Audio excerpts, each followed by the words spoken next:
So tell me, you've done this a bunch. You've been in many high performing go-to-market organizations. Is there like a key story or two you can share around how you've coached to success or failure? Because things don't always go perfectly, as we know. Totally right.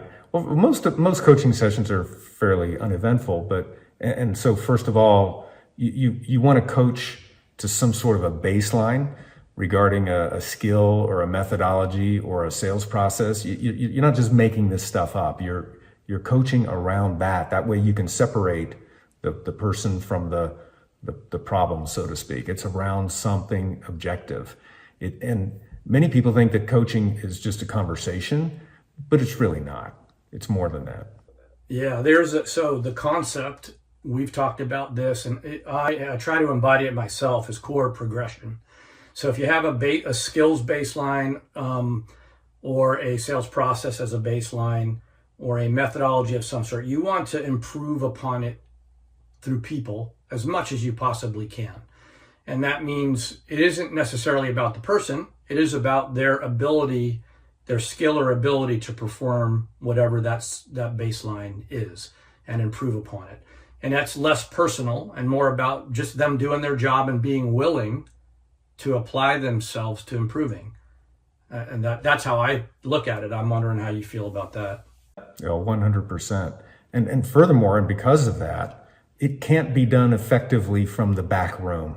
You have to lead from the front and by example and with direct observation.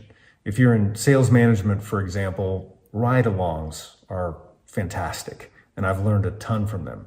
But in this post-COVID era, we've gotten a lot more to remote things, and we've also improved a lot of our sales tools to where you can listen and learn from recorded calls. And these do give you some scale, certainly some scale, and can be helpful, but you don't always get the body language and the tone and the full context in situation of everybody that's in the conversation. So, that's right. But in any event, the coaching does need to be immediate as possible afterwards. So listening to recordings is not as good as listening to live, but being live is even better than that. Yeah, I think, by the way, I think we're going to see a full circle opportunity. We went so digital for a long time through our recent events in COVID, but we're clearly back to being in person at least part of the time. And I like coaching in person. However, when you're remote, having the ability to be side by side digitally is the key.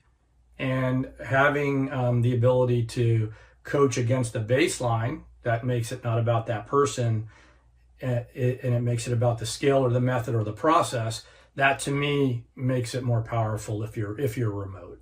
Yeah, absolutely. You also mentioned earlier, Bart, about coaching works both ways. And in high performance organizations, the coaching is frequent and everybody does it, including to the boss. And I'll give you an example. I had a situation in a QBR with my staff a number of years ago where I invited my boss to attend. He turned out to be a negative influence on the team. We were crushing our numbers, but he was basically berating everybody everywhere he could, and it was totally counterproductive. So at break, I found a way to corner him when nobody else was around and looking. Maybe for my own pride, but also in case the conversation turned south, I didn't want to create a big scene. But I told him the effect of what he was doing, the effect that it had on the team, and asked him to do two things that afternoon.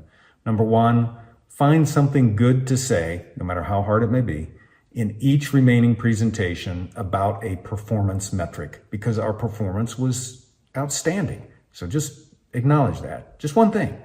And number two, take an idea from each prezo. It's not hard because there was lots of ideas flowing around. Take an idea and expand on it with the whole group from your perspective, your CEO's perspective. Brainstorm with us a little bit and just see where it takes us. This is great. Yes, and something positive, not no, but let me tell you what you did wrong. Exactly.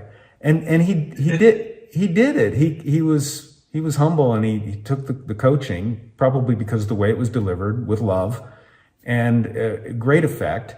Apparently, I found out later that he had a terrible weekend. He didn't have many terrible weekends, but he had a terrible weekend, and he brought it to work. This can happen to anybody. That's an amazing story, and I think it speaks volumes about building teams, because teams are bi-directional, and they have to collaborate top to bottom, bottom to top, and in a common way. Otherwise, it's just shouting. It doesn't work. Exactly. This is what high performance teams do. They're okay with the bi-directional. It starts at the top. They got to be okay taking it. And if you are having a hard conversation with the boss about something like this, as long as you keep the company and the customer and the employees foremost in your mind, while subordinating your own personal agenda, if there is one, then coaching is an awesome force multiplier to hypergrowth, and at any level within the company. Yeah. Someone once told me coaching is a gift. Yeah. That was you. Well, let's pause on that.